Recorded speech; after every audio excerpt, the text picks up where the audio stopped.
नाशिकमधल्या कुंभमेळ्याचं काम वेळेत पूर्ण होणं अशक्य. त्र्यंबकेश्वरमधील काम योग्य प्रकारे सुरू नसल्याचा साधू महंतांचा आरोप. सरकारनं दखल घेण्याची मागणी.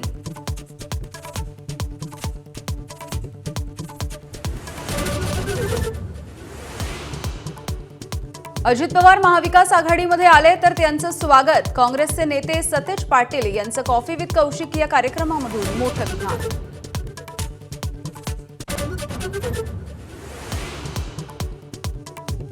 महाराष्ट्रात बिहार भवन बांधणारच. राज ठाकरे महाराष्ट्राचे राजा आहेत का?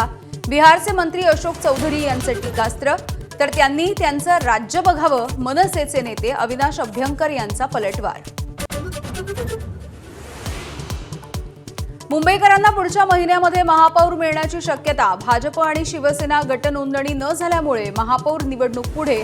आरक्षण सोडत जाहीर झाल्यावर 31 जानेवारीला होणार होतं मतदान.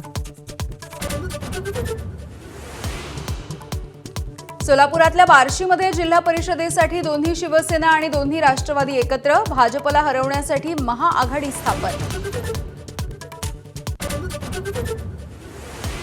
चंद्रपुरातील काँग्रेसमधली अंतर्गत वाद मिटला. सत्ता स्थापन करण्याची जबाबदारी खासदार प्रतिभा धानोरकरांवर. हायकमांड सोबतच्या बैठकीनंतर विजय वडेट्टीवार यांची माहिती. राज्यामध्ये सत्ता परिवर्तन झाल्याच्या नंतर सर्व नेते आमच्याकडे येणार. संजय राऊतांचा दावा.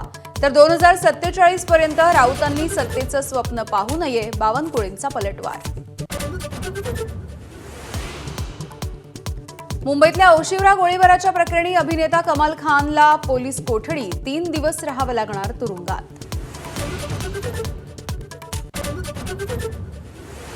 नाशिकमध्ये 2000 रुपयांच्या नोटांनी भरलेल्या कंटेनरची चर्चा.